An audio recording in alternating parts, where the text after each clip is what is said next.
Et dans ma tête, il n'y a pas eu une seconde qui s'est écoulée. Je me suis tout de suite dit, ce food truck, il est pour moi. D'accord. Salut, c'est Patrick, dit le Père Leroic. Alors sois le bienvenu sur le podcast du Crépier. Avant, tu avais un tout autre métier, mais vraiment tout autre. Tu as longuement hésité, pourtant tu en rêvais, tu l'as fait et tu es devenu crépier, coin de ta rue ou à l'autre bout du monde. Alors si tu nous racontais cette aventure crépière, ton aventure, qu'elle soit encore d'actualité ou que tu sois passé à autre chose, raconte-nous ta réussite et même éventuellement si tu as eu un échec. Que tu sois autodidacte, formé à l'école Leroic ou ailleurs, ça n'a aucune importance, mais raconte. Tu trouveras en description le moyen de me joindre, que ce soit par un simple email ou par un petit formulaire. Pour aujourd'hui, je te souhaite une très bonne écoute, où que tu sois, au moment que tu le souhaites. C'est ça la magie du podcast. Belle journée. Bon, j'ai reçu pendant 3 jours Fabienne, et Fabienne, elle est là à côté de moi, et puis elle a passé 3 jours de formation, et puis Fabienne, qui es-tu? Eh bien, Fabienne, qui je suis? Je suis une ancienne banquière. J'ai passé 33 ans dans la banque. Donc, pas assez pour avoir mérité de partir en retraite, mais voilà, c'est les quelques années qui me restent à faire. J'avais envie de les passer autrement qu'à la banque. Ouais. Donc j'ai décidé de passer à autre chose. J'ai fait une belle rencontre. J'ai rencontré quelqu'un qui vendait son food truck et je me suis dit, ce food truck, il est pour moi. D'accord, mais tu vas être en photo, mais le fait, tu avais une démarche déjà sur les crêpes légales, c'est un truc qui te plaisait, c'était quoi? Alors, oui, parce que je suis déjà finistérienne et que la crêpe, ça me connaît quand même pas mal. Et quand j'ai arrêté de travailler dans la banque, la première chose que j'ai eu envie de faire, sans savoir qu'un jour j'achèterais un food truck, c'était d'apprendre à tourner les crêpes et les galettes. Ah oui, ça c'était le truc. Voilà, c'est la première chose que j'ai appris à faire. On adore les crêpes et les galettes à la maison, bien sûr, mais ça a été la première chose que j'ai eu envie de faire. Et j'ai laissé passer quelques mois, et puis voilà, l'attente et la patience ont fait que... Mais en fait, ce food truck, c'est une dame qui l'avait avant, ce que tu m'as expliqué. Ouais. Et en fait, ça a été très incitatif le fait qu'elle vende, c'est toi qui allais vers elle, c'est elle qui a dit je vais arrêter, comment ça s'est passé? Alors on se connaissait un petit peu déjà, mais voilà, parce qu'elle faisait traiteur aussi et que j'ai eu l'occasion de travailler un petit peu avec elle. D'accord. Mais je suis allée la voir dans son food truck parce que c'est quelqu'un de très avenant et que je suis allée la voir et elle m'a annoncé qu'elle vendait pour diverses raisons. Et dans ma tête, il n'y a pas eu une seconde qui s'est écoulée. Je me suis tout de suite dit, ce food truck, il est pour moi. D'accord. Et voilà. Et donc tu t'es dit, il est pour toi, ok, mais sans rentrer dans les secrets de ta vie, tu as un compagnon, tu as des filles, et tout, et tu as dit de go, tout de go, j'arrive, je vais me lancer là-dedans. Bah oui. Et mon mari m'a dit tout de suite, c'est super. Et mes filles m'ont dit tout de suite, mais maman, c'est trop bien. Ah, mais tu vois, comme quoi l'entourage, on Ouais. parle quand même, parce que quand les gens ont des projets qui sont freinés dans leurs élans, parce que le mari, la femme, les gosses, tu sais où tu vas, machin, tu as une place sûre et tout. Non, toi, on y va, quoi. Alors c'est vrai que j'avais aussi dans l'idée de faire les marchés, bizarrement, comme quoi les choses n'arrivent pas par hasard. J'avais envie de faire les marchés, j'aimais les crêpes et les galettes, et puis voilà, et la rencontre a fait que je vais faire mes crêpes et mes galettes sur les marchés. C'est des moments déclenchants, quoi. Ouais, En fait, c'est une conjonction de plein de choses. Il y a eu plein de choses, ouais. D'accord. 33 ans de banque. 33 ans de banque, oui. Largement suffisant, c'était des belles années, mais voilà, j'avais pas envie d'en faire plus. Ouais, donc tu vas changer de vie totalement, là.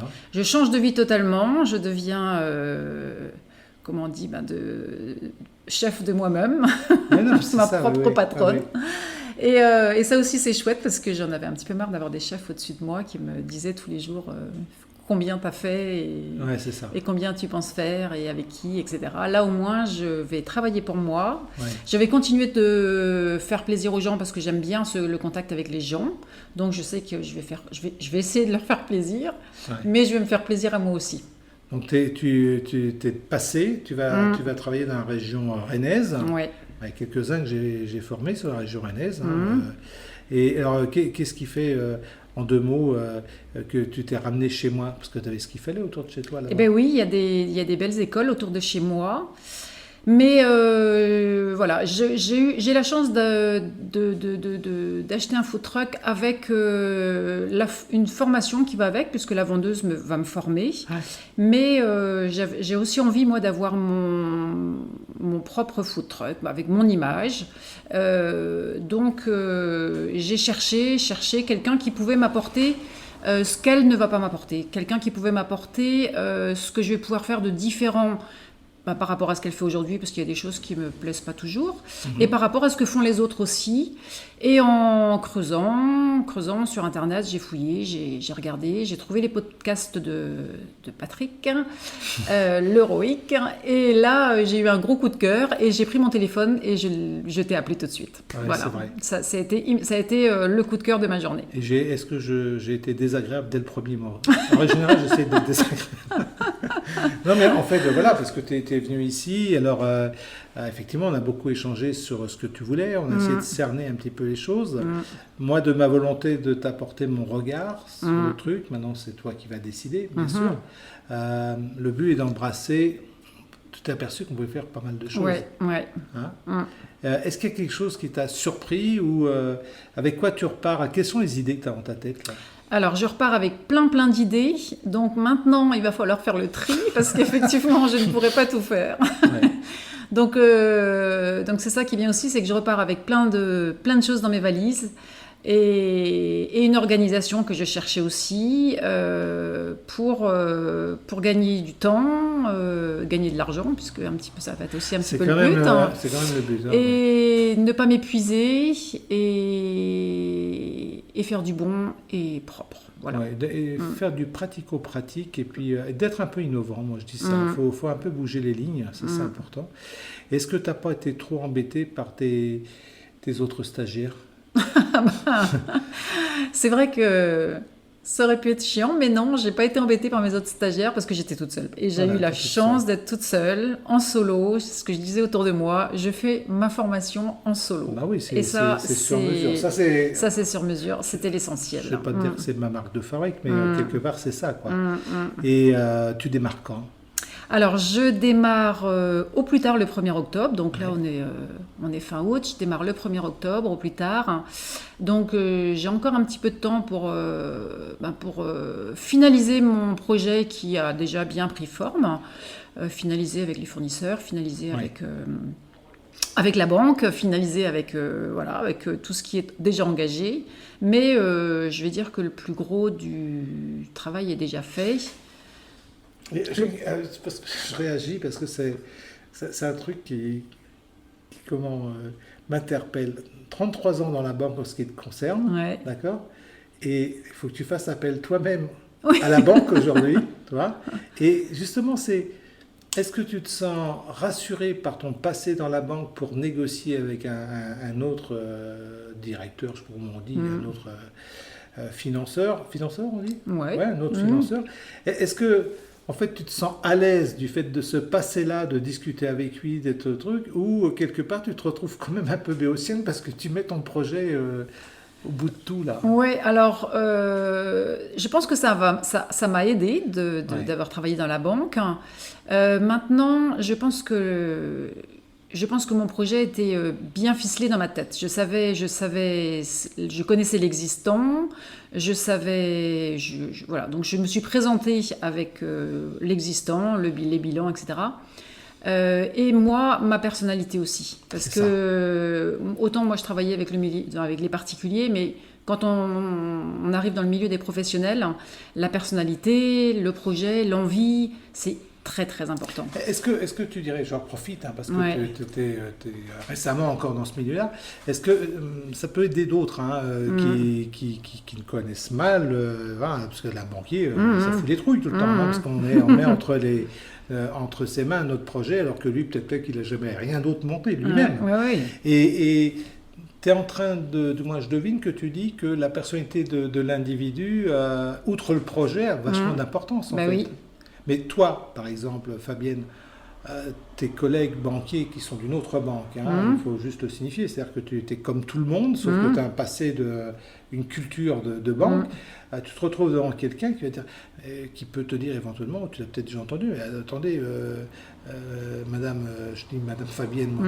Je dis madame Fabienne, vous avez 33 ans de banque, ça se voit, mais qu'est-ce que vous y connaissez en cuisine? On te l'a dit ou pas? Oui, ça? Oui. Alors, Ils m'ont dit. Comment tu t'en es sorti? Eh bien, j'ai présenté le projet, donc avec la formation qui allait avec le projet. J'ai beaucoup parlé de notre rencontre, Patrick, avec cette formation de 3 jours en solo, où là j'ai expliqué qu'effectivement je ne suis pas du métier métier de la bouche, donc pour moi c'était important qu'on m'apprenne, de te faire accompagner, qu'on m'apprenne, j'avais besoin de ces 3 jours là. Donc c'est vrai que c'est important de dire voilà, j'ai fait une formation, je me lance pas comme ça. Et puis bon, la crêpe, j'ai expliqué quand même que c'est quelque chose que je savais faire, que je connaissais. On est en Bretagne, c'est vrai que je sais que ça marche. Le projet existant fonctionne très bien aujourd'hui. Maintenant, j'essaie de mettre toutes les armes, de prendre toutes les armes pour que ça marche demain, quoi. Oui, c'est ça. D'où l'intérêt, toi, de te former, c'était ton Voilà, oui, mais c'est hyper important. Et entre, t'es arrivé là, on va pas aller trop loin, tu es arrivé là, 3 jours après, tu repars. J'ai l'impression d'être cuistot, alors que... Non, mais je veux dire, est-ce que tout ce qu'on a vu, tu as vu, moi, en gros, j'ai pas de programme, j'essaie de correspondre, de répondre à toutes tes attentes, tes questions, etc. Est-ce que tu repars avec ce que tu es venu chercher ou tu te dis j'en ai trop plein dans ma tête et dans mes exercices? C'est comment dans ta tête? J'en ai beaucoup dans ma tête parce que c'est il y a beaucoup de choses en 3 jours, mais c'est très très bien, c'est qu'il y a beaucoup de choses en 3 jours, donc j'ai pris beaucoup de notes, j'ai filmé, j'ai enregistré, voilà, il faut que tout reste. Mais je veux dire, c'est formidable, quoi, pour moi. Je suis ravie d'avoir appris tout ce que j'ai appris. Quand je dis que je suis cuistot, c'est que j'ai aussi appris à cuisiner des bonnes choses, avec des bons produits, on a fait des tests, on a fait des mélanges, et puis j'ai découvert des choses que je pouvais faire avec le sarrasin que je n'imaginais pas. Faire, hein. Voilà, et ça c'est fabuleux. Et moi, j'en découvre tout le temps. Écoute, moi, Fabienne, on pourrait se raconter plein de trucs. J'ai eu le plaisir aussi, ça n'a rien à voir avec l'idée, mais j'ai rencontré ton mari et je trouvais ça très plaisant. Lui aussi. Et non, c'est pas pour dire ça, c'est qu'en fait, je dis, c'est pas parce que c'est Alain, ton mari, qui est super plaisant, c'est pas que ça, c'est que les uns les autres, vous qui écoutez, si vous avez je sais pas, un mari, une femme, une compagne, un compagnon qui est un peu réticent, il faut l'aider à ouvrir les yeux là-dessus parce qu'on n'a qu'une vie quand même. Carrément, carrément, ouais. Oui, c'est vrai que il faut se faire aider. Donc il faut que l'autre personne croie au projet.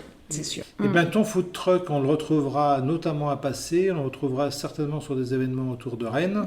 J'espère aussi, oui. Même un peu plus loin. Et puis, surtout, il faut penser que lorsque vous avez un food truck, tout le monde est repéré et tout le monde est repérable et puis que ça va aller très vite. Donc, il faut savoir faire les choses parce que tout client qui vient en food truck, c'est peut-être un groupe, un événement derrière, ça ne faut pas l'oublier. Et puis, je vais juste dire que le food truck, je l'avais marqué, il s'appellera Au Petit Bonheur la Crêpe. Au Petit Bonheur la Crêpe, c'est trop bien. Donc c'est le food truck de Fabienne, c'est bientôt du côté de Rennes, à Passé notamment et ailleurs. Et puis moi, je vais te dire que j'étais très heureux de passer ces 3 jours avec toi, très sincèrement, c'était très bien. Et comme il y a d'autres gens que j'ai formés à Rennes, tu vas te mettre en contact avec eux. Voilà, exactement. Ça va encore de belles rencontres. Il n'y a que des bonnes gens qui passent ici. D'accord. Voilà. Et écoute, à très bientôt. À très bientôt, Patrick, merci. Et comme tu le sais, le SAV reste ouvert. D'accord ? Super. Merci à toi.